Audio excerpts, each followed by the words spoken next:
broadcast for shooters, hunters, and gun enthusiasts. This is the Firearms Radio Network.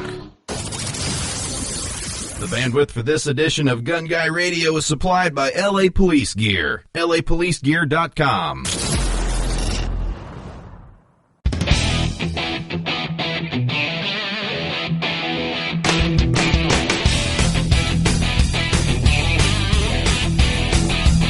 Live from Las Vegas, welcome to episode 103 of Gun Guy Radio. This is the podcast that shines a positive light on the firearms lifestyle. I'm your host, Jake Challen, and this is your weekly dose of positive firearms talk without the politics.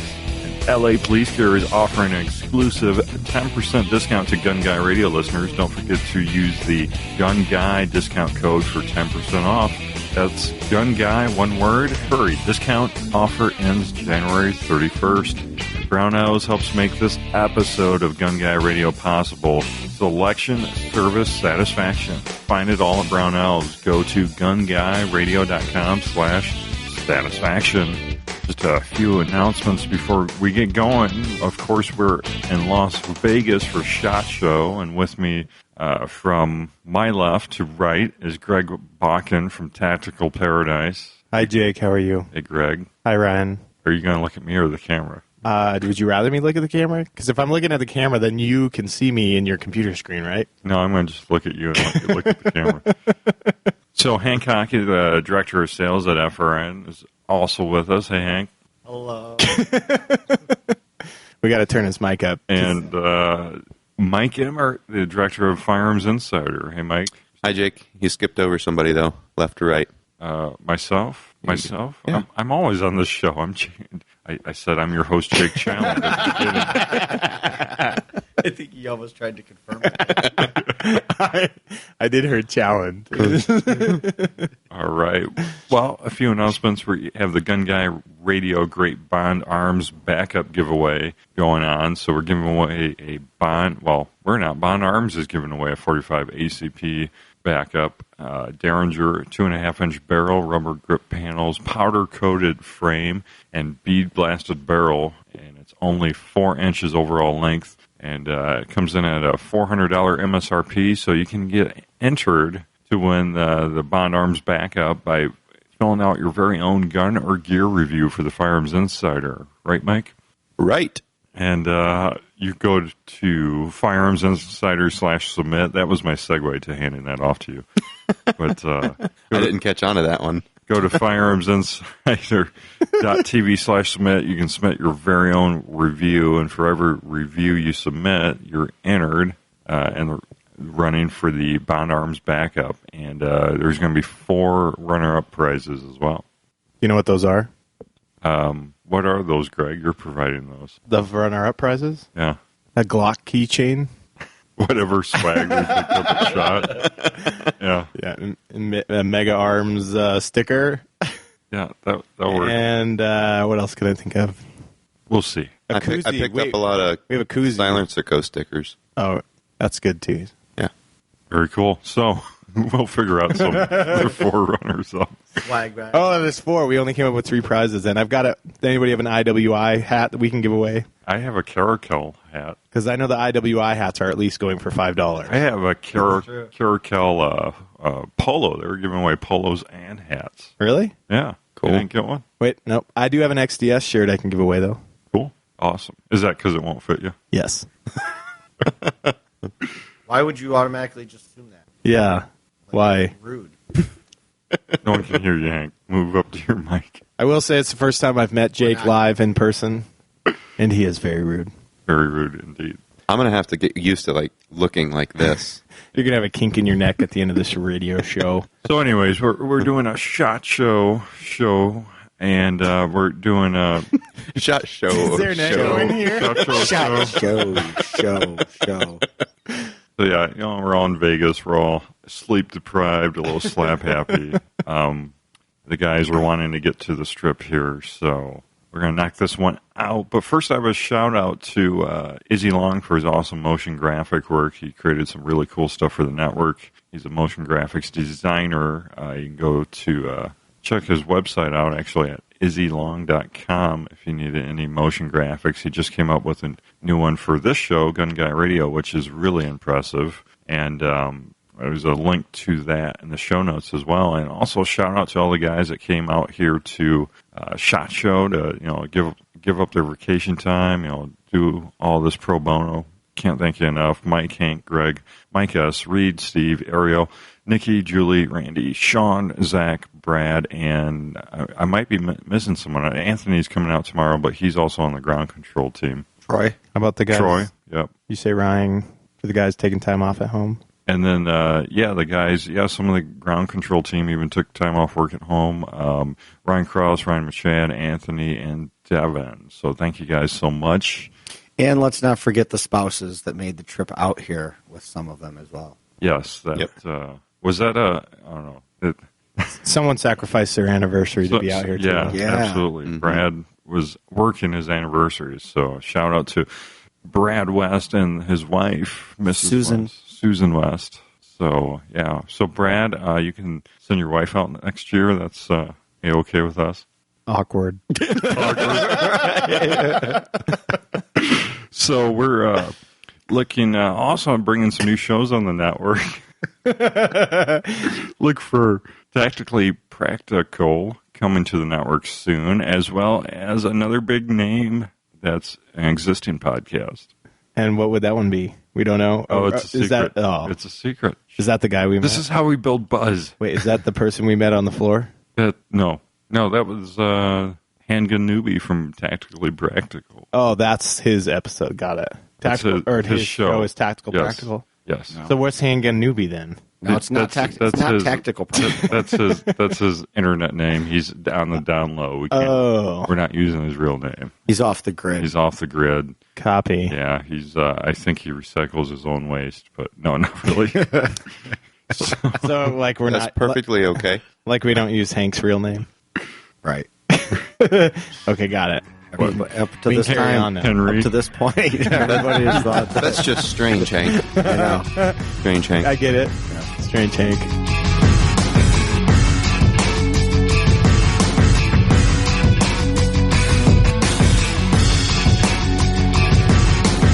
All right, so the main topic we're talking, what possibly might be the top 20 products of the SHOT Show.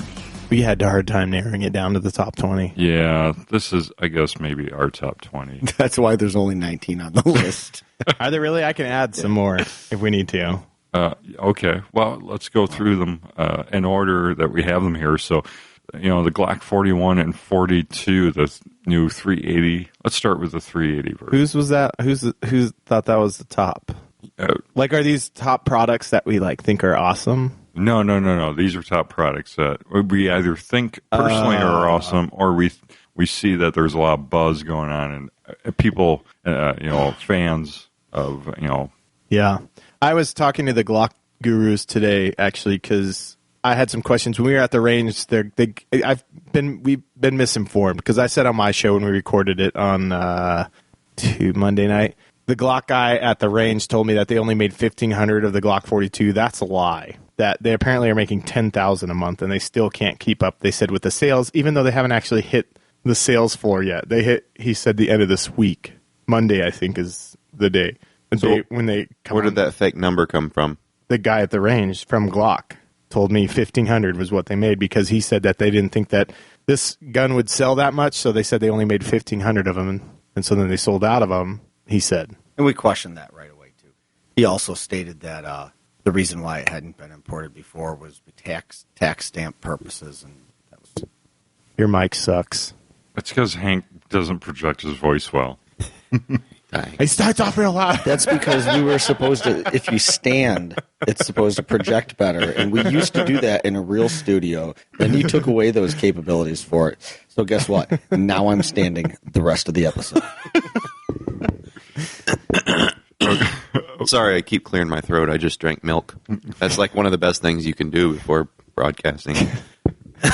Is that why you bought a gallon of milk when we're here? Yeah. Let's jump back to the 42, though. Okay, yeah. Jump to the 42. So they said 42 wasn't delivered into the U.S. because or it wasn't able to be distributed in the U.S. originally because it had no sporting purpose as a 380 round, right? So that's why Glock couldn't transport in 380s. No 380 has ever been transported into the U.S. It's never been transported. I don't know how to say the right word.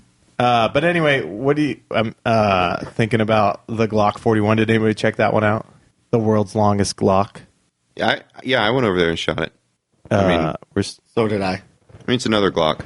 It was nice. Yeah, there's nothing special to me about the 41. I don't know anybody that's excited about it. I guess if I was in the competitive shooting world, I guess it could be exciting, but I don't know. It's thin. It's like their 9mm version. This guy right here is excited As about far it. as width, it's very similar. It's fun to shoot for sure. Because This is not a list that we like. This is a list that we're seeing a lot of buzz going on about. It was fun to shoot at the range, but would I go buy one? No, probably not. I'd be more inclined to buy the 42, even though I don't know that I'd buy the 42 either. But that's the other thing. They said MSRP on the 42 was $399, but then the guy said, don't be surprised if you see it for $450 into the upwards of $650 because people, he said, like to take advantage of people. Yeah, well, you can hardly find a Glock anymore new for less than $550, right? That's true.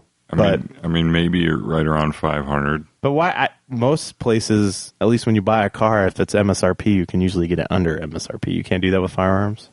Depends on the demand. Yeah. I guess. Look at the MSRP of all the ARs. Yeah. A year ago. Yeah. True. So let's move on to the Rock River 1911 Poly. So it's a polymer polymer frame 1911. It has a steel insert, so the slide rails. That's true. How long have they been talking steel. about bringing that gun out? Well, it premiered at SHOT Show 3 years ago. And then what happened? And then the AR-15 craziness happened.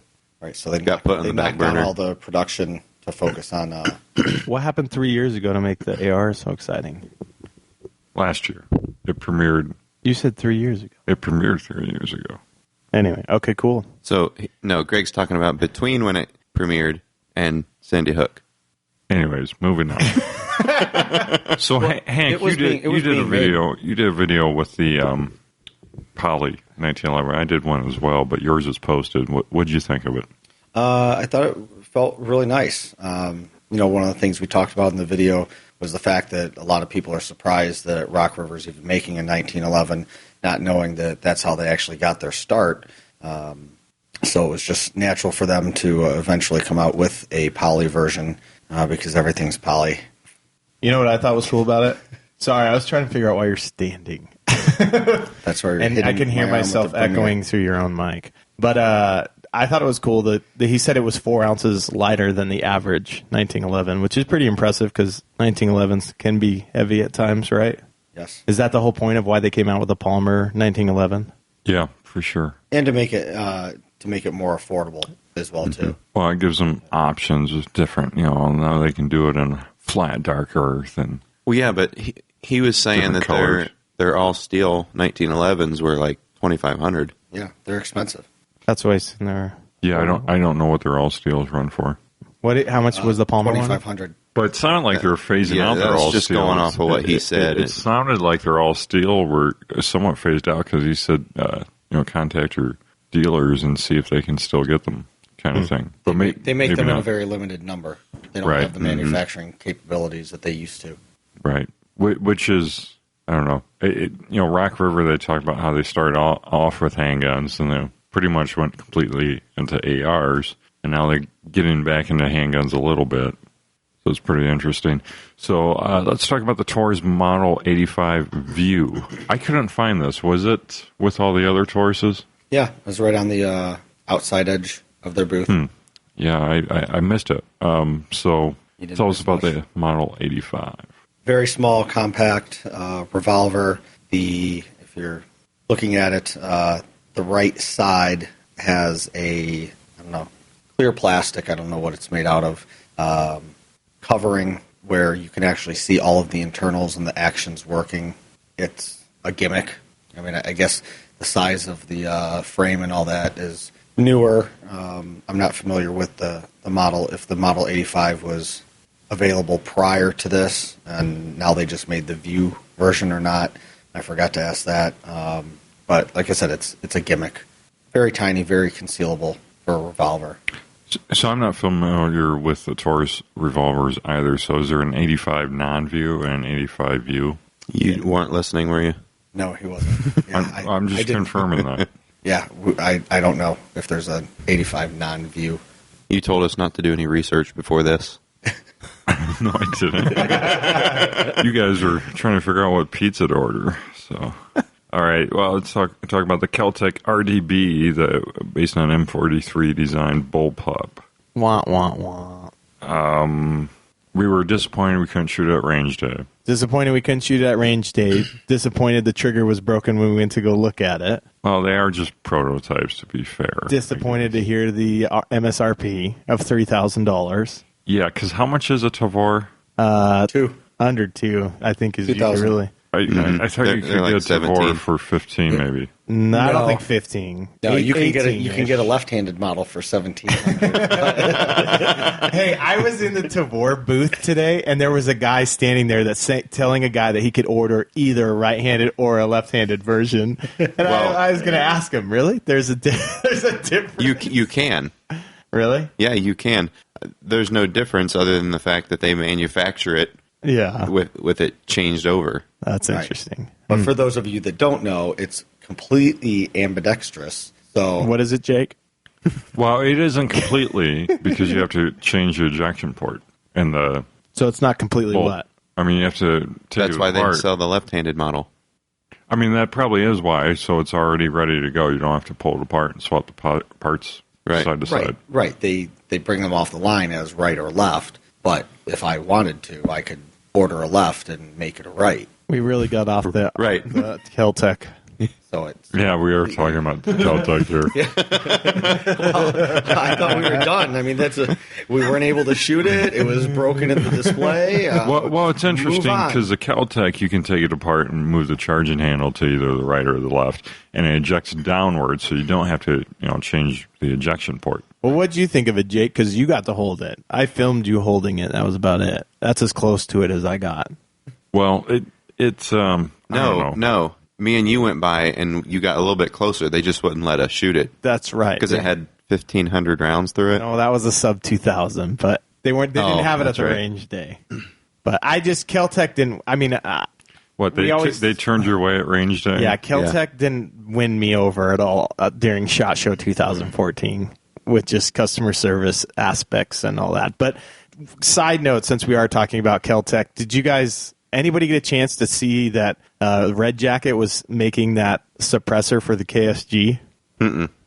I'm just curious why a company would make a suppressor for. Well, anyway, Red Jacket designed a suppressor for the KSG, and I'm wondering why a company would make a suppressor for an individual firearm, especially a Kel-Tec. Any thoughts on that from the audience? Why are you so surprised? Well, I'm just saying, talk about a niche market like suppressor, and then for like KSG has mixed reviews on the KSG, let alone Kel-Tec. If you can even find it. Yeah, if you can find a KSG, is what Hank said. But I mean, I don't know. And is that is there a suppressor for other kinds of shotguns, or is that the first suppressor for a shotgun? No, they make for Segas. Oh, okay. Well, and that makes sense, I guess. I don't know. I just thought it was interesting that Red Jacket would spend time and money to make a suppressor for a KSG. Cool, sure. I really want to like a KSG. I know we're Isn't that kind of what Red Jacket does? A bunch of crazy stuff true. Yeah. that no one really buys. And they're the kind of shop that could just make a one-off if they wanted to. That's true. But I like the KSG, but I just didn't have a great experience with Kel-Tec this weekend. And my feelings are hurt. I would like an apology letter. All right. Well, let's talk about They can send it to Remington via Remington, and then they can both sign it, send it on to us. We didn't even put the R51 in this top 20 list, did we? Yes, it's in number 20. All right, we should put that in. The Terran Tactical PMag and Glock magazines. I thought this was pretty cool, Hank. You basically tackled Terran and had him show you on the show floor his, right? It was you. It was Hank. Yeah, I don't know if I almost tackled him, but I think Anyway. Taryn was tackling Hank. yes. And then they Indian so it's- wrestled. So it's a base pad for magazines for the PMAD PMag Gen 3, and for Glock magazines.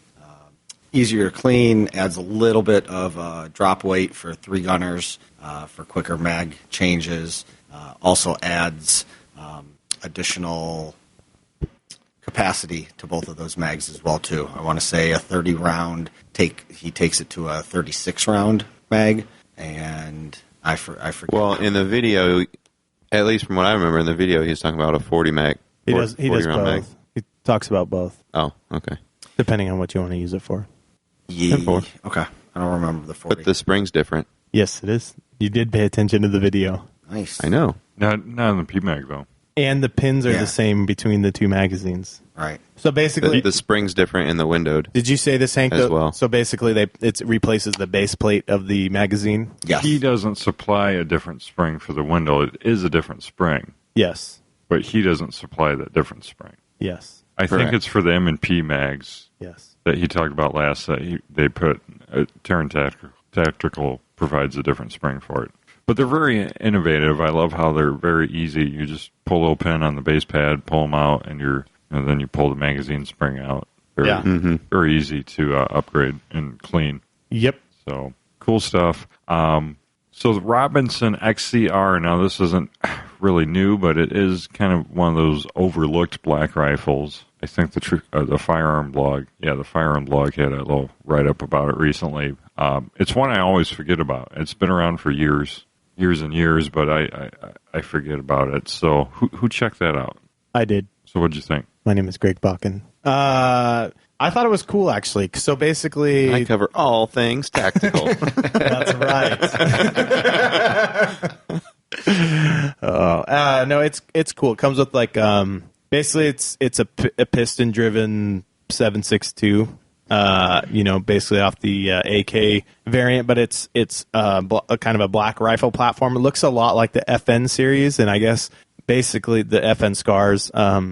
Basically, he said that Reed interviewed him while I videoed, so I was just catching parts of it. But it's super easy to disassemble. You can pull the barrel off in like less than a minute with just like one screw. You can pull the whole piston system out and clean it too. And I think it has an adjustable gas tube as well. And they make all sorts of versions. You get a full auto, semi. They even make a California variant, and then they also has the foldable stock and a kind of the side charging handle. I just thought it was unique. I think it's really cool. And he said that just basically most people really like that rifle because he feels that it's more ergonomical than what you would consider a normal M4 rifle, as well as he thinks they're more what's the word I'm looking for? More reliable. But I don't know. I was looking at them before the show and YouTube videos and stuff, and there's like pictures of guys coming like in a wetsuit sitting in the lake, popping up out of the water, shooting it and stuff, and it seemed pretty cool. I don't know. I'd like to get one, but I think the cheapest one's like around $2,000 or something. So who knows? That's tactical. So they're on par with a lot of the other piston. Yeah, I would say so. Yeah. But they just seem, I don't know, they seem really cool. And especially with how you could change out the barrel and stuff like super fast. And they're just a compact setup. I don't know. I just liked them. To drain the water when you pop it off. Yep. All right, the Rhino Arms 12 gauge and 308 all in one. Well, it's not really an all-in-one. Wow, that's what I saw. It's like an all-in-two uppers. All in two. No, so these guys they make a 308, basically that you can swap out the upper for a 12 gauge upper, which I think is pretty awesome. So you could basically, you could go out to the range and shoot your 308 around, and then swap the uppers and have a semi-automatic shotgun on top as well on the black rifle platform. And this is a cool video that'll be posted on our YouTube channel fairly soon about it. Sweet. Awesome. So it's like completely separate uppers? Yeah. As far as I know, yes. I'm pretty sure. They didn't show you in the No, video? see, the problem is I video Reed interviewing, and then I get distracted. I'm like watching the video and not paying attention, so I only catch clips of it. But it was just really cool, the design and the upper. I mean, just because it's, I don't know, I just thought it was unique, and kind of innovative to be able to have that. But because I don't know, I'm all about being in California and stuff. I really like when you can swap uppers on stuff and have a completely different gun versus having to go out and buy a whole new rifle and go through the whole buying process in California. You guys have any thoughts on that gun? I wasn't I didn't privileged see it. enough to go see it. You guys need to get out more. We do. Yes. Okay. So the integrally suppressed monolithic AR-15 by, who's this by? Houston Armory. Houston Armory. I've never heard of these guys before. They're out of Houston. And they're an armory. Yeah, no, I'd never heard of them either. Again, this was one of those things Reed and I were running around in the kind of the law enforcement area, and these guys have basically it's can we use the word monolithic? I don't know. It's a one-piece handguard that's also a suppressor, so it's like a full length, and you can get it any length you want. Whatever they want. You could do a 14 and a half, 16 and a half, a 12 or whatever. But basically, and they can do it in any caliber that you want as well. They had everything from, a 5.56, they had a 308, and they had a 50 Beowulf, which was awesome to check out that 50 Beowulf. And that was actually one of the guys that works there. His personal rifle was a 50 Beowulf, and he uses the 308 for hog hunting. He says he can shoot out to, he takes his suppressor out there, so suppress 308 out there with the rifle, and and does hog hunting in 250 yards, no big deal at all. And it's cool because most people, the first question they have for it is, well, how do you clean it? Because you're gonna have to disassemble the whole upper handguard to clean it and everything. Well, they said you don't need to clean it. They say that it actually gets quieter the dirtier it gets. So they said one of their newest rifles they have their testing. They said it's about a complete decibel quieter than when you get a brand new one. So you season the silencer or the suppressor. And they said that they have an instructor that's been testing it for him, shooting 600 rounds a week through it, and he's been doing it for about a year and a half, and they haven't had any issues with it. So pretty cool. I'll never get one in California, unfortunately, but I'd love to get my hands on one. I know Reed is pretty interested and excited about them as well. I think there were a couple of vendors at Range Day that subscribed to that quieter as it gets dirtier thing, because a couple of vendors, you couldn't use them anymore. Yeah, they stopped working. They got so quiet because they were so dirty. Yeah, well, he said that they disassembled the one from their instructor, and they said that it didn't need cleaning. He said the baffles begin to wear out, but then they can rebuild it for you, so it's not a big deal. But he said as far as cleaning, he said they haven't had any issues with it. So it's kind of unique looking because it basically looks like a giant tube, and then the end of the barrel is just a flat. So how often do the baffles wear out? Well, that's a good question. I mean, according to him, that rifle's had like 20,000 rounds through it, and the baffles are still going strong. He said they're just you can see wear on them. So that's pretty impressive. Yeah, he said at least if you buy a 308 version, he said you'd run out of money before you'd wear out the baffles. Yeah, or wear out a barrel. Yeah, true. So, very cool. I have to keep an eye on them. Houston Armory. Yep. In Houston, Texas. Is that Houston? There are other Houstons. Where? There are. Where? Search for it. So, Seekins Precision Billet Upper. So, these aren't new either, but... No, they're not new. But what's new about Seekins, unfortunately, we're using all my suggestions right now, but... Seekins is coming out with a whole new product line of everything, and I really like Seekins billet lowers and uppers, but they're also coming out with their new handguard and a new barrel that's done by Seekins, so they're going to be coming to the market new this year with all sorts of AR parts that people should keep an eye on, because, I don't know, I really like they just kind of have a clean look to me and a really tight fit, and the only reason I bring them up is because I've talked to several people over the last couple of weeks that have never heard of Seekins Precision, so I just thought I'd bring it up. And they had a tiny booth at SHOT Show. I had to talk to the guy out in the alley, or in the aisle. Felt like the alley. People bumping into me, knocking me over. That happens in the alley. It does. All right, the Alzetta Alpha Light. Now, this is something I'm pretty excited about. I did a little video that's going to be coming out. You mean I did a little video? You just happened to be in the video. Well, that would be me. Okay. Anyways. Greg and I shot a little video about the Alzetta Alpha Light with Dave over there at Alzetta. So the Alpha is their one cell size. So this is like the perfect little size for pocket carry. And I'm really excited. He also said that they're coming out with a belt clip attachment now. And that's a universal belt attachment, right? Yeah, you can use it on any of them because their lights are all modular. So you can use the bezels on any of their lights. And you can use that belt clip on any belt. Yes, Mike, that's true. You can use that belt clip on any belt. What size battery does that little light run on? Was it a CR123? Yeah, it's a single CR123. And, the cool thing about Alzetta is they're completely 100% made in the U.S., even the batteries and even the steel and everything, the aluminum. And what was that, the lens that they had there today? Remember how thick it was? Do you remember any details about that lens? Oh, what was that? Acrylic? Yeah, I think that's what he said it was what, Shark Tank? Yeah, the same stuff they use to make Shark Tanks. Yeah. So it's like a solid lens. You're not going to break it, basically. Yeah, but you pick it up and it's so light it doesn't seem like it's solid. But I just want to know, what is that supposed to tell us? Is a Shark Tank more sturdy than like a tank they keep dolphins in? Yes. I hope so. No. Isn't that how the Sharknado happened? I think that's just a marketing scheme. Nobody would use it if they knew if it was like a dolphin tank material. Well, if Elzetta, you're listening, you could send me the flashlight and not Mike. No, a dolphin tank. Tanks hold water. It doesn't matter what's in it. I have a feeling neither of you are getting a flashlight sent to you. It was a goldfish tank lens.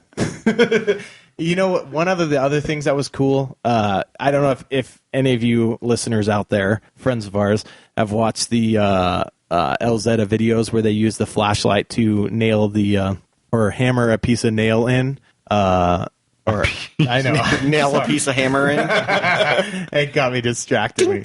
Pointing at the computer screen. But they use the flashlight to hammer in a nail. And they had that flashlight there, and we got to use it and turn it on, which was kind of cool. And that was cool. The guy's been using it. And I mean, that thing is beat to crap, but it still functions. Yeah, and works just fine. It really does. Yeah. So good stuff all the way around. And they have a new. I don't have the info in front of me. I can't remember, but you brought up the lens, and they have a new lens that disperses the beam pattern differently. So their one beam. Or one lens is good for a wide pattern. Flood is what they referred to. A flood. And made out of stingray tank plastic. No, he said it was squid spray. Either. You guys are so immature. This is what happens when you do a podcast from Las Vegas. So and you're running on 4 back-to-back days of 3 and 4 hours of sleep each day and lots of pizza. Yeah, sleep. No wings though. No, I just will say one thing, though. Jake and I were going to go over and interview another flashlight company, and I just knew that they weren't going to hold up to Elzetta, and so I didn't personally bother to go back to that flashlight company, because it's like, I don't really want to hear about other flashlights unless it's like, I mean, yes, there's other flashlights out there that are different than Elzetta that fit a different, need in your life, but when it comes to like an everyday carry flashlight, I don't think you can beat an Elzetta. Sort of. I mean, they're expensive, so that could be a reason not to, but they'll last forever. But they will last forever, and you can disassemble them underwater and hammer things and throw them out of a helicopter. Yeah, or a Glock plane. Yeah. Yeah, Glock has a plane here at the airport, a private Hank jet. has pointed it out every time we pass it. Yeah. But yeah, very cool. Elzetta Alpha Light. So let's move on. Rock River Arms LAR 47. So is this their AK magazine fed 7.62 by 39? Yes, it is. So based on the AR-15 platform, however, like you said, it takes a AK magazine 7.62 by 39. Wait, so does PMag make a AK magazine? Didn't they just come out with one? Yeah, I thought so. I believe so. Now, this says it works with most AK mags, so I don't know if the PMags counts for that. It was a polymer mag that they did have in it. Oh, really? They had a poly mag in it? Yeah. I'll have to look at the video. Well, you'll see a poly mag in it. So. Yeah.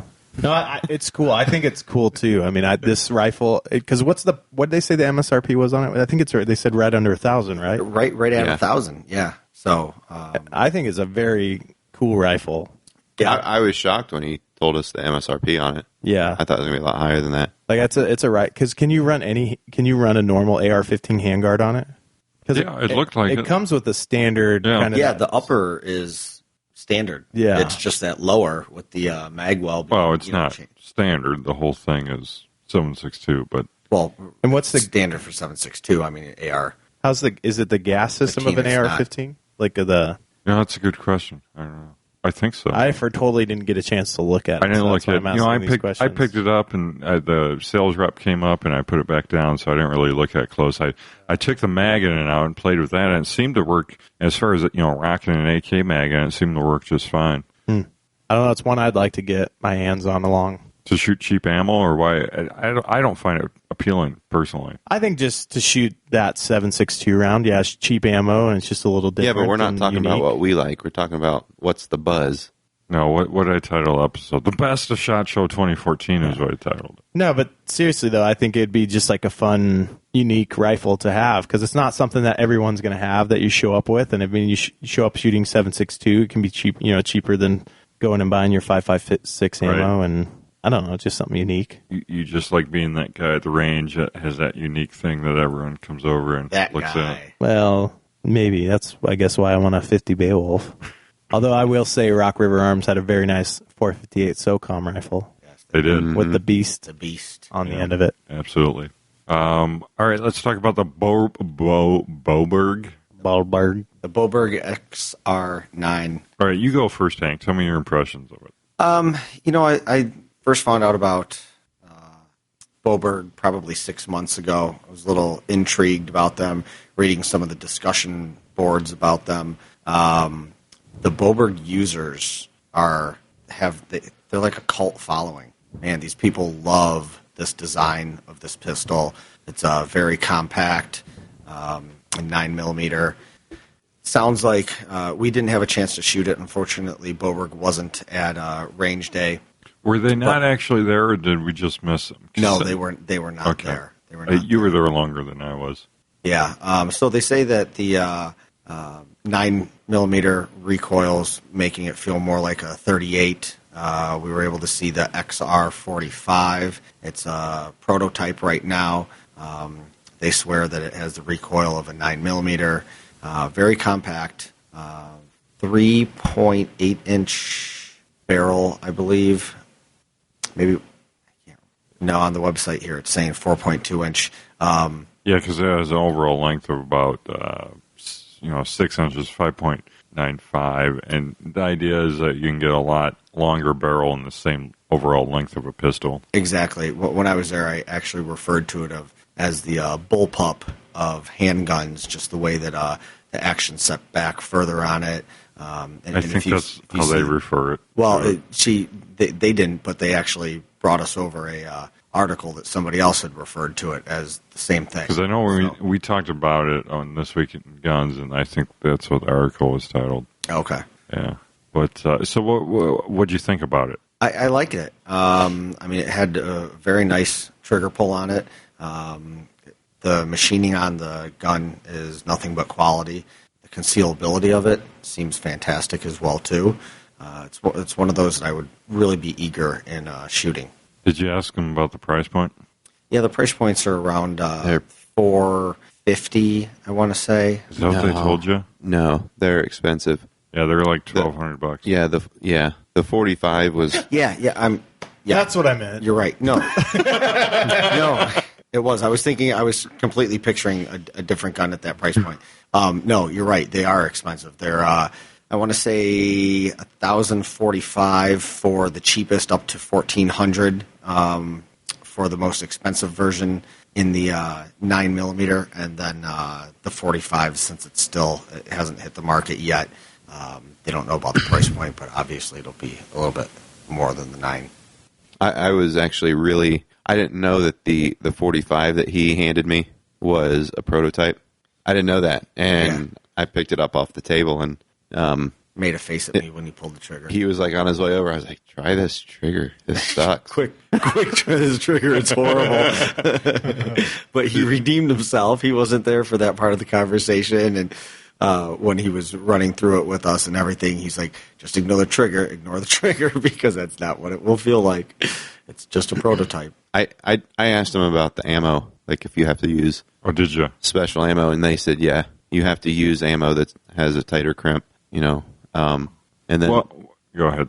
I was just going to say, because the way this thing feeds is you you put your ammo into the magazine backwards almost than you put it in normally the would. Not backwards, but your magazine is backwards. Right. And so you push the bullet in instead of backing it in, and instead of it coming out the front of the magazine, it gets pulled out the back and lifted up. It gets pulled out butt first. yeah, Correct. pulled up by the rim and then right. There's and a then pushed in. mechanism that pulls it up. Yeah. Correct. Okay. And that's why the whole crimping issue was. What ammo is more crimped than other ammo? Well, I think some isn't. Some Factory 9 isn't crimped at all. Oh, But okay. So what, would you buy it, Mike? No, it's too expensive for me. I If mean, it wasn't that expensive. If it was $500-600, would you buy it? I wouldn't buy it without trying it first. I mean, it's definitely different. You hold it and it has a different balance in your hands. That would probably take some getting used to, but I just don't know. I don't know that I would personally. For me, that's too much of a change. You know, I'm not used to that, and I don't know if I'm willing to buy something where I have to buy special ammo for it. That's just me. And the only selling point for me, at least, would be the fact that you can get a shorter gun with a longer barrel. Well, not a longer, but a shorter gun without losing barrel length. Besides possibly having it take your ammo apart for you without firing it, I'm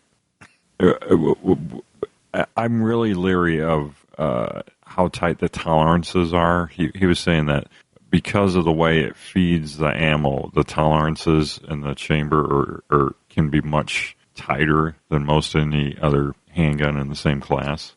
So that right there is going to limit your ammo even more. And they stated that a lot of people, when they rack the slide, they'll end up jamming the gun because they don't pull it back all the way. It kind of feels, you rack the slide and it feels like it's gone back all the way, but then there's actually a little bit more you have to get it to go. And that's when it actually, the feed ramp kicks in and everything and pulls that bullet and then puts it into battery. Yeah. And the other deal breaker for me is that it doesn't hold back on an empty chamber. It doesn't have any kind of hold back. Right. No slide lock at all. So, it seems like for who they're marketing it towards, because he talked to me about a lot on how it's so much easier to rack the slide on this, and how it's so good for women.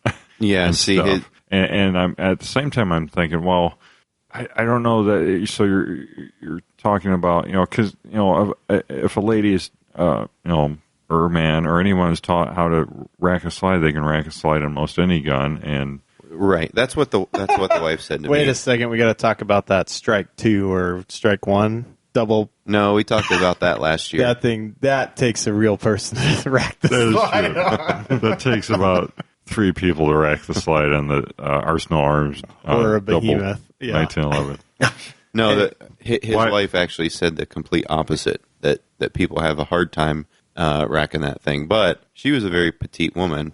Well, and maybe she had a hard time with it. Well, with remember that guide spring in there though that makes it very easy. Yes. It is very easy to rack. It's very smooth, but the mistake that people make is that they feel that tension and they stop that initial one. They forget that they have to go one step further, get over that hump, and that's why people in the beginning, when they're not used to it, have a difficult time. Remember that thing she pulled out the guide rod and spring in there and said you can actually use the gun without it, but this helps. It's completely independent, and that's what makes the racking action so smooth. Yeah, you're right. She did say that. Yeah, she must have been just talking about that last part of the part. Yeah. One of the things that he pointed out to us was the rifling in the barrel, because this guy designed it. Mr. Boberg. I forget what Mr. Boberg. I forget what he called it, but it doesn't just start off at the twist rate at the start is not the twist rate at the muzzle. It starts off straight and it is a gradual turn. So 80% of the way it's straight, and then at the very end it goes gradual to a small twist. Yeah, so it doesn't immediately start spinning, and he initial claims pressure build up and yeah. Yeah, they claim that Sciencey they stuff. can get Sciencey stuff. Claim that they can get like every last amount of possible pressure velocity out of your round. By the way, this pistol is designed, Yeah. but I'm not sold on it. I wish they would have had that to shoot at range day. Maybe that would have sold me on it. I don't know. I think it's cool and innovative, but you're right. Not being able to lock the slide back to me is a concern. Yeah, it's a deal breaker for me. So tracking point. What do you guys think? You're going to sign up, get a $25,000 Remington? You know, if they were Yes. able to deliver it faster. Oh, sure. you've got the money in hand. Yeah. They just can't deliver it Yeah, fast. exactly. Unfortunately, Yeah. there's a waiting list of 100 people plus right now, and so that's just poor customer service. Do you think When I want to be able to get it delivered by an Amazon drone in the next 48 hours if I order it right now. because I wanna then have it later by- you could shoot the Amazon drone down? That's right. Hey, do you think the people on the waiting list are people that have shot it, or do you think there's people on the waiting list that have not shot it? Oh, absolutely. There's people that have not shot it. You think so? Yeah. Because did you think it was super impressive before you shot it, or did shooting it I thought the concept of it was impressive. And $20,000 intriguing. impressive? No, But after Just shooting it, do you think it's worth it? technologically impressive. Yeah. I mean, it does something that no other firearm does out there. I got to shoot 300 Win Mag through it 3 times, right at 1,000 yards, and I hit every time.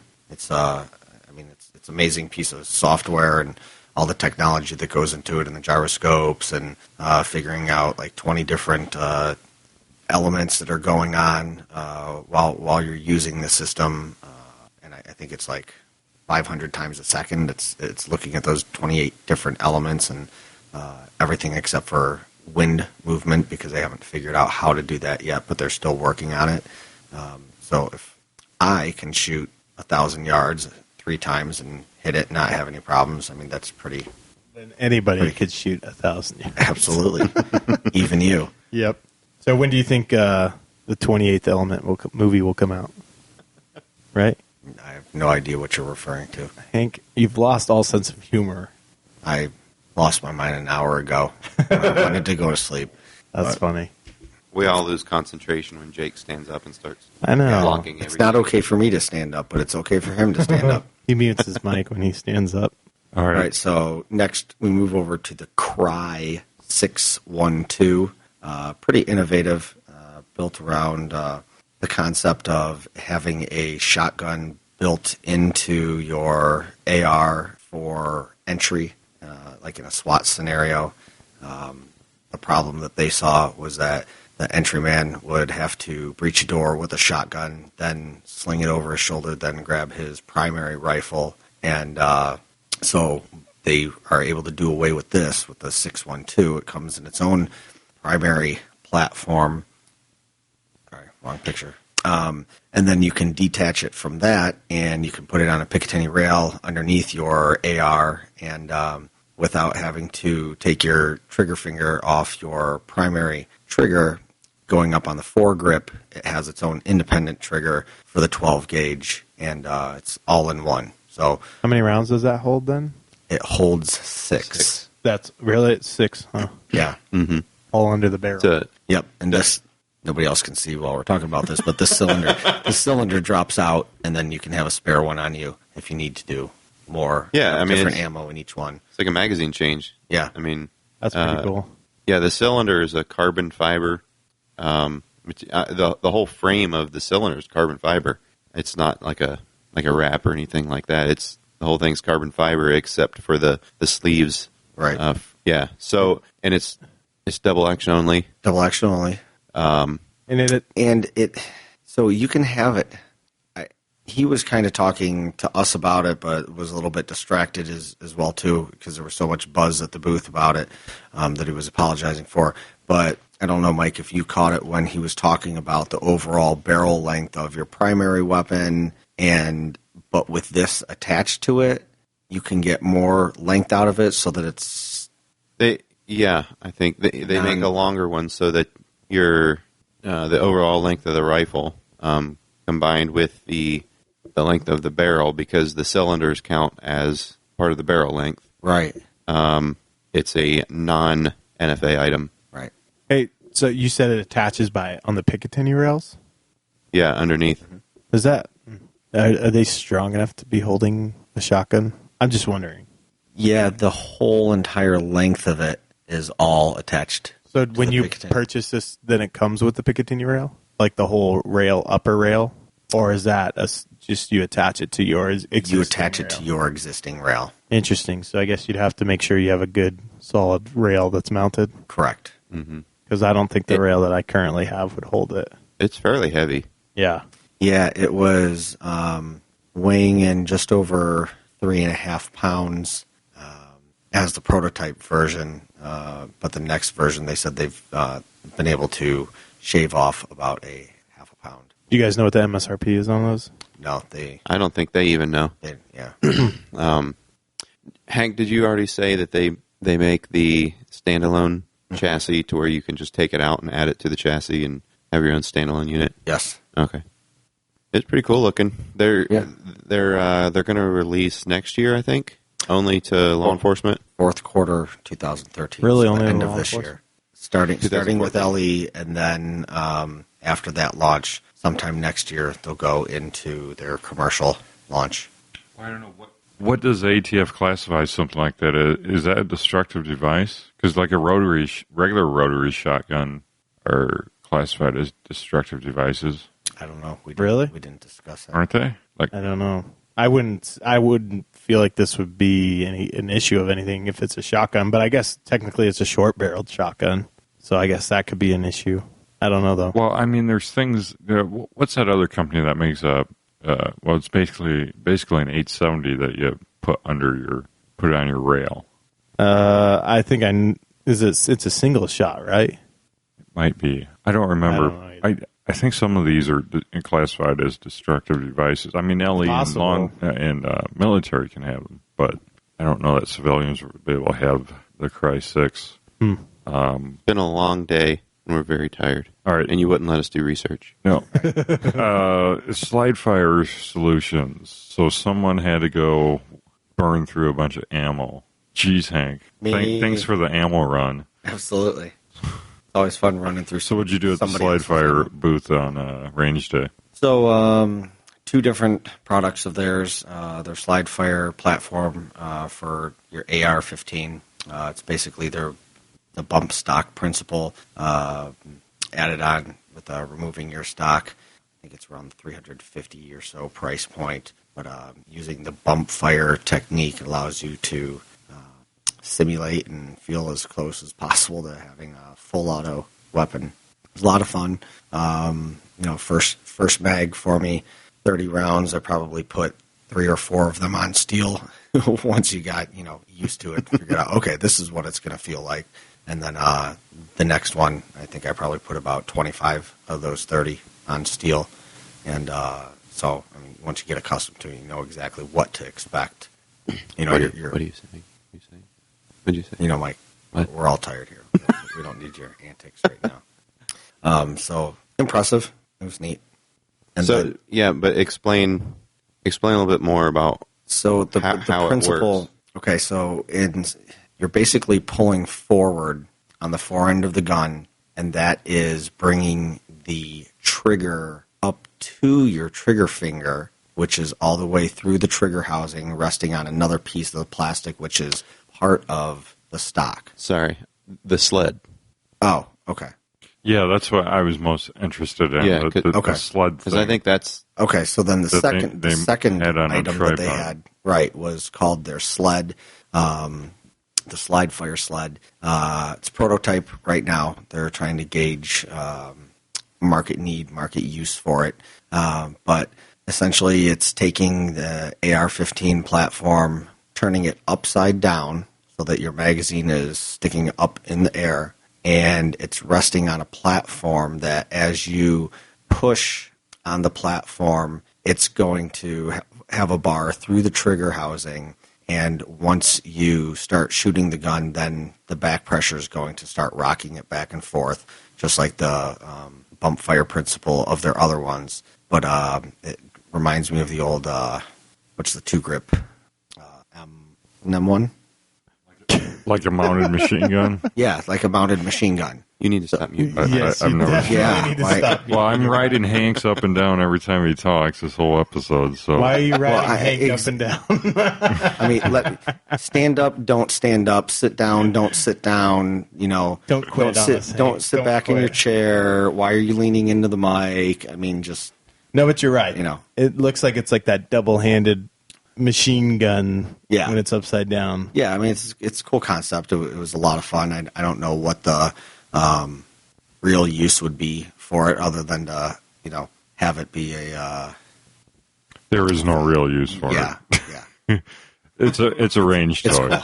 It's a range toy. Yeah. So I wouldn't want to burn my own ammo. what about the Chris Vector? Chris Vector. Well, somebody else here shot the Chris Vector, right? Yeah. You shot the Chris Yeah. Vector. I'm going to let you talk about it. So That thing can turn was my mic off. that thing was a lot of fun. Really interesting. The way they make this thing is the bolt actually moves down into the rifle itself, and then it cycles like that. So the cycle is a little bit shorter, and they only have them in 45 right now. I think they have plans on getting them in 9, but they don't do that yet. But the ones they had there, they had two round burst and full auto. Then they had one that was suppressed, And they were semi-auto, too. and they were semi-auto too. Correct. So that was a lot of fun. That was my first time shooting a full auto. So They were heavy, They were. which was kind of surprising to me. Yeah, they were, and they were a little different to operate. Yes, they were. Because you know what was weird about them that I didn't like? Sorry to cut you off, Mike. Oh, go ahead. But when you had to like rack, you grab the handle on the side, the left-hand side of the upper area of the rifle, and you rack the slide back. But then you had to like manipulate You your rack the hand, slide? rack the bolt back, pull the bolt back, and then you had to like manipulate the bolt lock, to keep it locked back. Mm-hmm. Did you do that? I mean, it was like funky. Yeah. Like, it wasn't like, I don't know, it wasn't easy. I wouldn't say it's easy, I guess, on an AR-15 platform either, but it was like awkward to be able to use the bolt lock back. Yeah. But anyway, whatever. But yeah, and you also when you are finished with your magazine, you can just throw another one in and keep on going.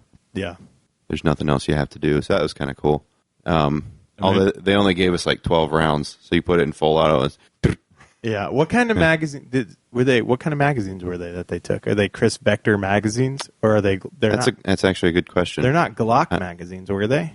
'Cause I don't think so. they were like big magazines, but Yeah, that's a good question, Greg. I don't know. So Chris also had a Sphinx. A Sphinx yes, Sphinx. a Sphinx pistol there. at their booth.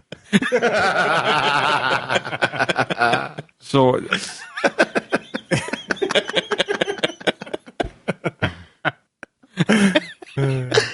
so this is an import. Where's this imported from?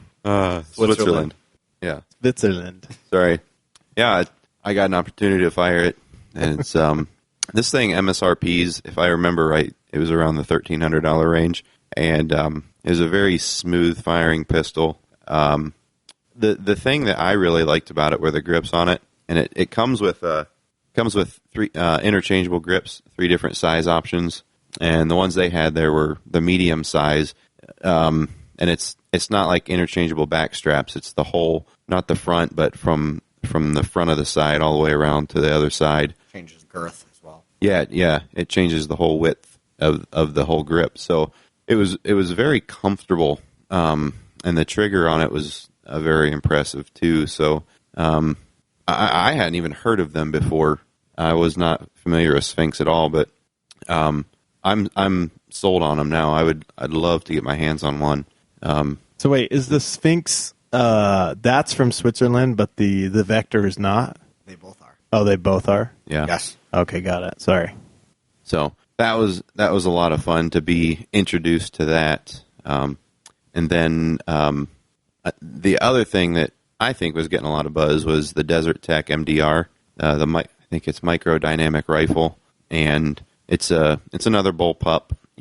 I think the main competition for them would be the Tavor, and there's a link to it in the show notes. But it's very, very similar looking to the Tavor. Now this one it has the capability to interchange to 5 different calibers that all share the same chassis.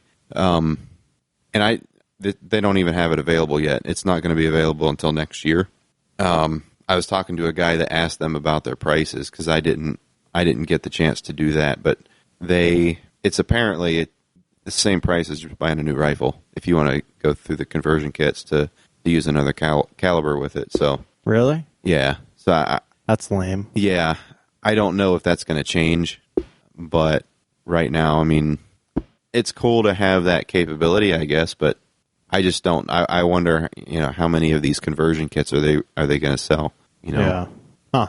So It's interesting. Did you get a chance to hold that rifle? no, I didn't. You just got to gaze at it. I got to gaze at it. Yeah, Huh. It does look a lot like a Tavor, just with a trigger guard instead of a hand guard. yeah. And I asked the guy at their booth what the difference was between Desert Tactical and Desert Tech, and there's no difference. He said they're just rebranding. So, because I was that article that we covered last week was about Desert Tactical, and they're the same company that turned down that big offer from Pakistan to get their rifles. I asked him, and he said they're just rebranding. Yeah, From Desert Tactical to Desert Tac. Yeah, that was all over the news a couple weeks ago. I didn't include in WIG because I'm like, what's the difference? Who cares? So this one I find interesting. They're saying you can switch it from 223 to a bigger caliber like 308 or 762 or 6.8 and 300 blackout. yeah, which those two are more on the 223 line, 5.56 line of things. Now the Tavor, what's the biggest caliber they're saying that you can switch to on the Tavor? Well, it's a 7.62 round, and then they have a 9mm. Yeah. Well, aren't all the Tavors Tavors are not. 5.56? They're 5.56. They're 5.56. Yeah, I'm sorry. They're That's right, 5.56, but they 5.56. came out with their new conversion this year to make them a 9mm. Nine, Right. but they don't go up any higher. No, I think that's it. So this is More innovative, I guess you could say. well, maybe for military applications, you're looking to be a little bigger of a platform in the Yeah, bullpup sure. area. Now, this article That says Tavor's here been that around forever, though. in Israel they have been. So mid 2015 is when the Desert Tech bullpup is slated to come out. So we'll see. That's over another SHOT Show away. So maybe we can shoot it next year. Yeah, be nice. But okay, so the Double Star SBR 7.5 inch. Who put this one on? Yeah, this was actually the first thing I shot on range day, and I was super impressed. Mainly because I didn't miss the target at 50 yards, iron sights. With a 7.5-inch barrel? 7.5-inch barrel. Shooting a pistol? This thing weighs 5 pounds. That's impressive. Yeah, a lot of people were lined up at this booth. I went back a couple times because I liked it so much, and man, sure enough, I mean, they had a target out there at 50 yards and just dink, dink, dink every time. And then you went and shot it, Greg, right? Yes, I did. And then came Same back and you're like, story. I didn't miss one time. Yeah, I know. I was impressed with my own shooting as well because you're right. It seems super accurate. Whoever sighted it in did a really good job. But no, I was really impressed with how light the rifle was. They made different versions of it as well. Not only did they have a 7.5-inch, I think they had a 10.5-inch, and then they had like a 14.5. But it's very, very cool design and super lightweight, and they weren't having any blowback issues or anything with the design of the rifle. But I even went by later their booth later at the show to check it out again because it was a cool rifle. Yeah, they call it a Star 15. Yeah, and it was a star. One of my return trips over to the booth was it actually wouldn't go completely into battery, and they stripped it apart and sprayed it down and cleaned it up a little bit, and it was fine. But I mean, it had so many rounds going through it that day. Yeah. It wouldn't be fair to say, put any stock in that malfunction. But Do you want to talk about all the? Are we done with the Double Star? I mean, you stopped me while I was talking about it. But sure. No, go ahead. Don't let me I stop you think he now. was No, we're good. closing thoughts, and you Closing thoughts. You cut I'm his sorry. closing off. But go ahead, Jake. What would you like to talk I about? was going to say we could go on Princess quite a Challenge. while about all the malfunctions we saw on range day, That's true. We could. like every other booth. Yes. Not let's really, not. but you could. I mean, it was kind of surprising to see all Yeah. of the issues. And and you're right. There were lots of issues, and I think it was because everything was getting shot so much. Like you just had 20 or 30 people in a line loading whatever 6-7 rounds, or if they were in a rifle line, they could have been 20 rounds in a magazine, and they're just going one after another. And I mean, I felt bad for all the guys loading the magazines all day because you literally had the low man on the totem pole with blue thumbs out there just stuffing magazines. But I mean, it seemed like every major company or minor company had something malfunctioning out there. Yeah. And well, which- I don't want to mention who this is because I don't want to cast Yeah, I'm negative not- light on them Right, right now. no. But I did go to one booth where they had numerous problems early in the day. We got there at 8, and it was like 8:30 to 9 when we got to their booth, and they were having some pretty big problems. So, I didn't. Yeah. anyways, I didn't notice that. Well, except for one booth, but I don't know if it's the same one or not. But I just was surprised at some of the malfunctions that I faced. But maybe sometimes, when you fire a new rifle, you can help with the malfunctions because you don't know what you're doing. But I don't know. I think that might have been the case with one of the rifles that I was using. But either way, I surprised the guy that was helping me with it by the malfunction that we had. You made it do what? Well, this rifle we shot, and then he cleared it and cleared it twice, and then pulled the trigger, and a round still went off in it. So we were surprised that there was still a round in there. So anyway, your booth staff had a ND. yes, my booth staff did. But it was a safe ND. Well, thanks for listening, everybody, and we'll see you next time. Well, Wait, we didn't talk about the R1. Oh, yeah, the R1, that'll be our 20th. Unfortunately, it wasn't there at range day. Apparently, even some of the Remington staff thought it was going to be there on range day. They said that they didn't know it wasn't there, and that the who was it that the marketing department didn't know or whatever, and was upset about it when we were there. Remember? Yeah. They mentioned that the bigwigs didn't know that it wasn't out there, but But then we also heard that they had a private event prior for the media, and they never planned on having it out there. There were a lot of different stories going around, Yeah. depending on who you ask. Right. Well, we talked about the private event last week on WIG. yeah, who got their hands on it actually? Because I did. don't think I actually got my hand on it. I did. What'd you guys think of it? I mean, without firing it seemed like I'm really Really excited nice, to be yeah. able to one day. But Anybody catching Especially it? at that price point. What's the MSRP It on it? looks cool. The thing I noticed $389? right off the bat was that it's got the unique lock-in. What is it? Lock-in lug action. I forget what it's called. I forget what they call it. But you can really feel that action as you're racking it. It's almost like it's a gun with a real dirty slide or something because it's moving it's rotating the chamber or the barrel or Oh, it's the barrel. is it the barrel? I think so. I don't know. I'm screwing this all up. But it's late. Yes, it is very late. Refer to a previous episode that had more sleep on. All right. Well, do you want to talk about the Arsenal double 1911? Was that what do you think, Greg? You got This to is my hold it. first chance to get my hands on that, and I know you guys talked a lot about it last year, so I was excited to get my hands on it. But I could not get that slide back the first time I tried, and then Jake told me I needed to man up and rack that slide, and then I finally got it.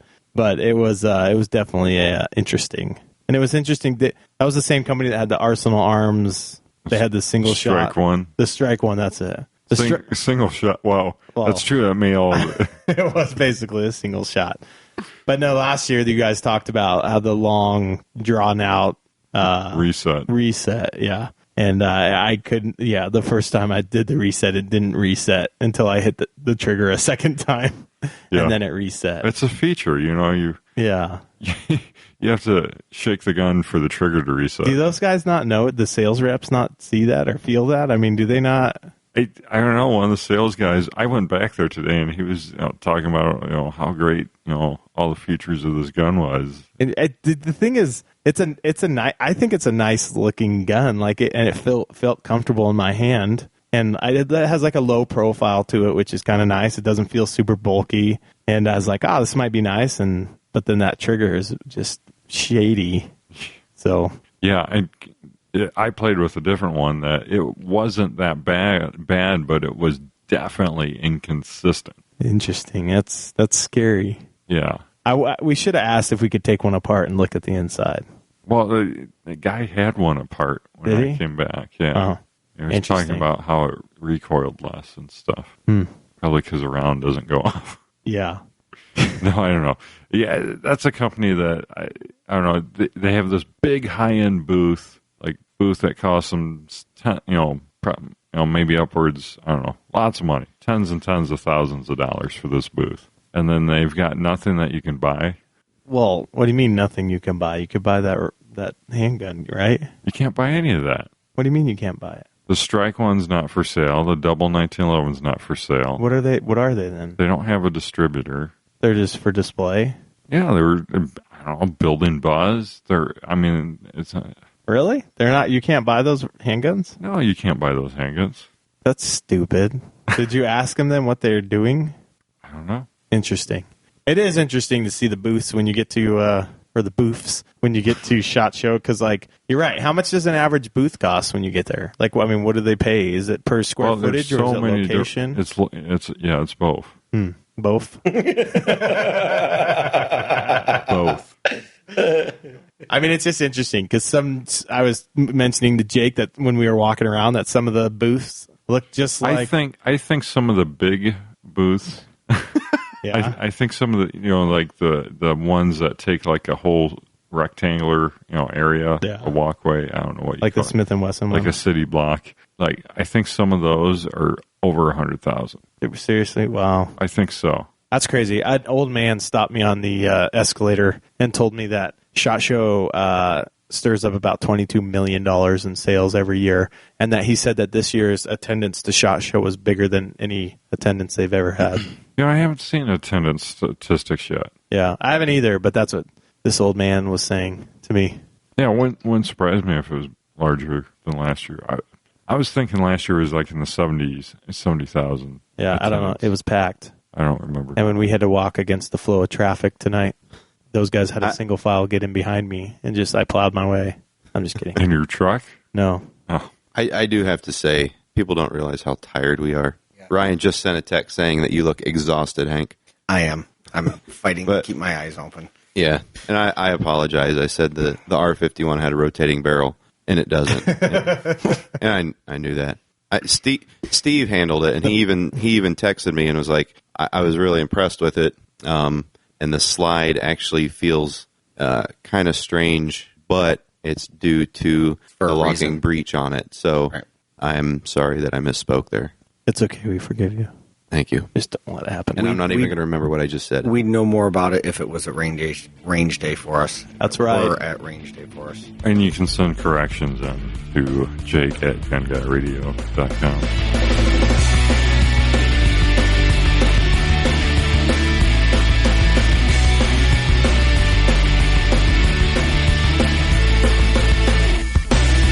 All right, I'd like to thank our sponsor, LA Police Gear, for sponsoring this episode of Gun Guy Radio. LA Police Gear has provided some, well, I guess we're wearing them now, some operator pull tactical. Oh, I forgot. I didn't know we were wearing our shirts, you guys. You didn't tell me. Go get your shirt on.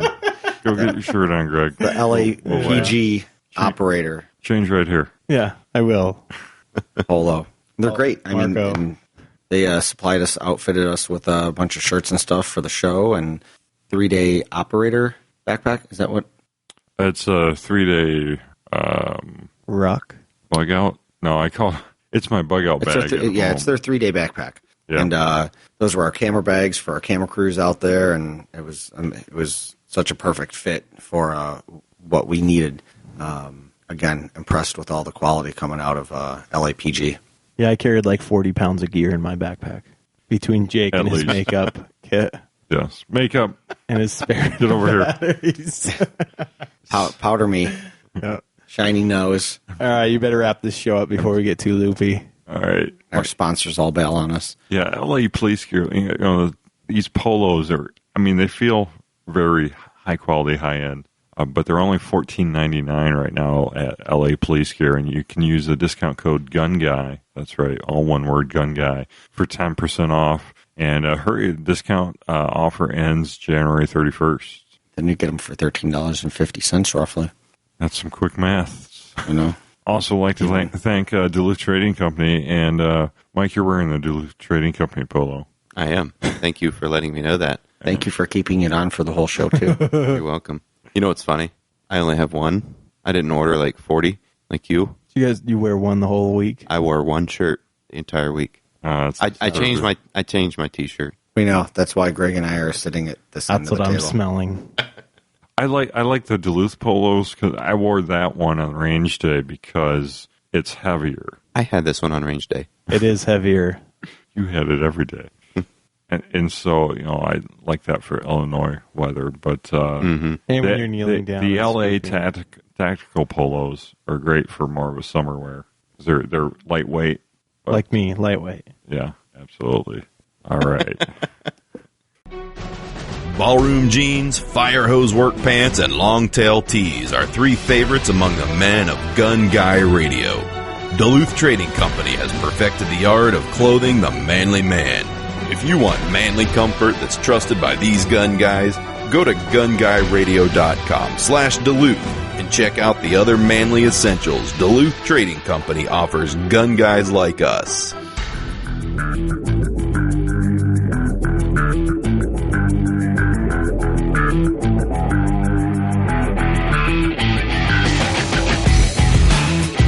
Welcome back to the Gun Guy Radio Product Spotlight with our Brownells correspondent, Paul Levy, the category manager over at Brownells. Hey, Paul. Hey, Jake. How's it going? Going great. And we're talking a little bit about training this week. Dry fire training? Correct. I guess you'd still call it dry fire. We're talking about the CERT pistols, or the trainer pistols. I have the Pro here. We also have a performance model. The main difference there is the performance has a polymer slide. Really pretty ingenious little training pistols here. As you might notice, it looks like a fairly popular handgun, Glock service pistols. We allowed to say that it looks like a Glock? They might give us a... It looks like a Glock, yeah. We'll probably get a notice here soon. Yeah.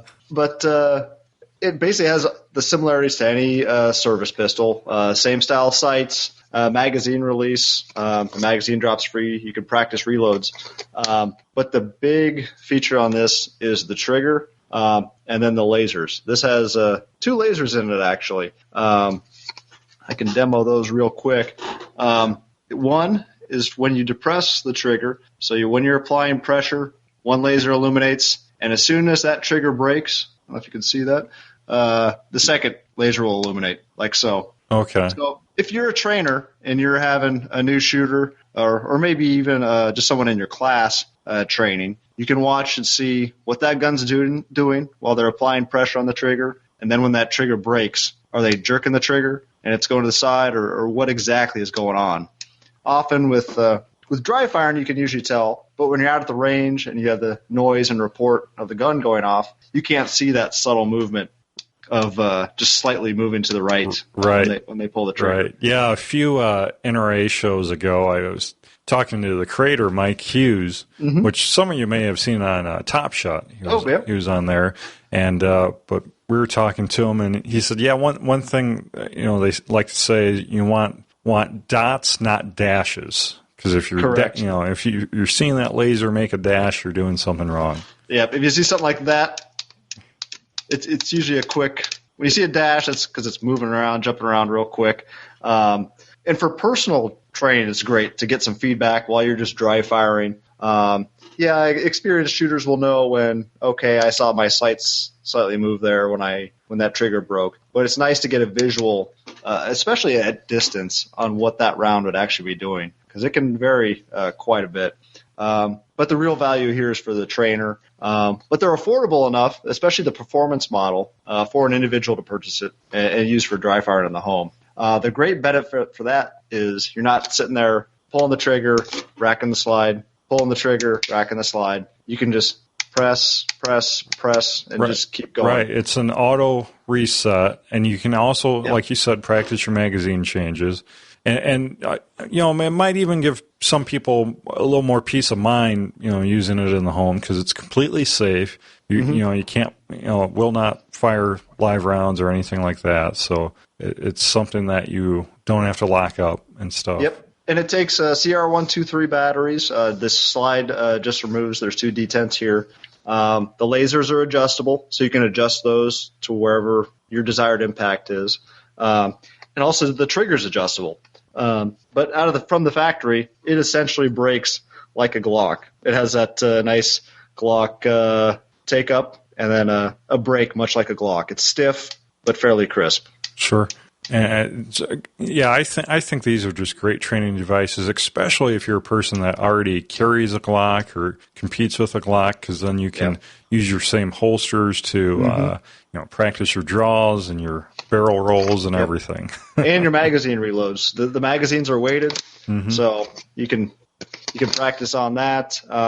Really, the trigger and the combination of the lasers this makes this a training tool. There's not really anything like it on the market. Right, and like you said, the Performer series is very affordable for anyone. It's $249.99, and and that's the cost of a case of ammo now. So right, for the lifetime of practice, that's a case of ammo, or you can get practice for the rest of your life right here. In dry firing, you know what?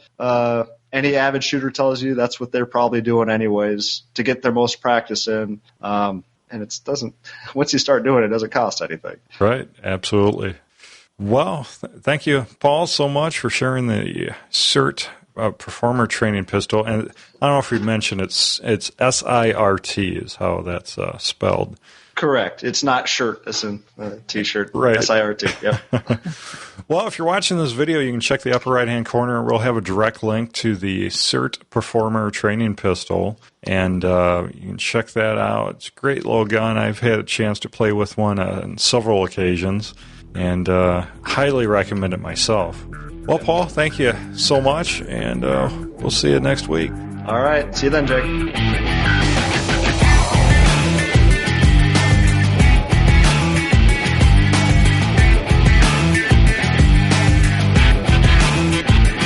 Go to gunguyradio.com/winner and sign up for our email newsletter to enter for a chance to win. You only have to enter once. Thanks, Brownells. Gun Guy Radio says thank you and proudly displays artwork and graphics designed by Ryan Cross of Hunter of Design. hunterofdesign.com. You can send feedback, corrections, suggestions to jake@gunguyradio.com. You're getting a lot of mail for this show. And remember to subscribe to us on iTunes to never miss a show. And also, please leave us an iTunes review, gunguyradio.com/iTunes. Join the Second Amendment Foundation and the NRA. And don't forget to check out our Android app and our Windows Phone app. Listen or watch us anywhere. And also firearmsradio.tv. Let me start over. Don't forget to shop Brownells. Start over again. Go read the show notes if you want to see what Jake's trying to say. Don't forget to shop Brownells using our affiliate link, gunguyradio.com/satisfaction. And we are out of here. Wait, don't you want to say thanks to us? I did earlier. You did? Did you plug my show? Go ahead. Oh, yeah. Do you have a show, Greg? I do have a show on the network. All right. Good thing I didn't stop broadcasting that. No. So what's going on at Tactical Paradise? Did you find anything cool for your show at the show? Yes, we did a SHOT Show recap similar to this show on our last show. But other than that, so it's I'm just kidding. I wasn't trying to ask you to ask me about my show. I'm just saying to have people check it out, tacticalparadise.com, if they're interested at all. And how do they subscribe to your show on iTunes? I'm not 100% sure. Should we fix my iTunes link? Yes. So they go to tacticalparadise.com/iTunes. Why do you say /? What should I say? Backslash? Just say slash. What's wrong? People with have started How many doing people that, sit down to type in a web address and they're like, oh my gosh, I don't know which slash to use. Some people don't, old people. and they'll thank me for knowing /. Hit stop. I'm tired. Oh, Why did the pound symbol have to be called a hashtag? You guys are all changing what we're fine and dandy with. good night.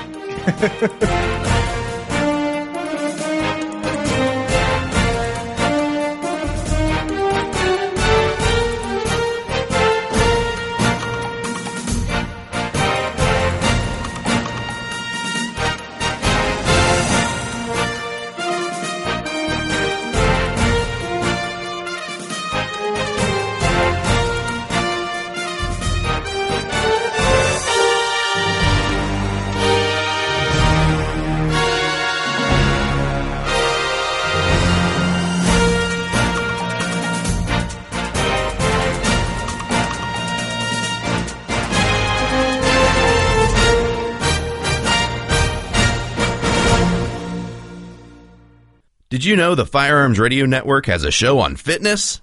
Well, they do, and it's truly inspiring. You have to go check out fattofithq.com/iTunes. That's fat, the number 2, fithq.com/iTunes. Subscribe now. This has been a production of the Firearms Radio Network. You can find more information at firearmsradio.tv.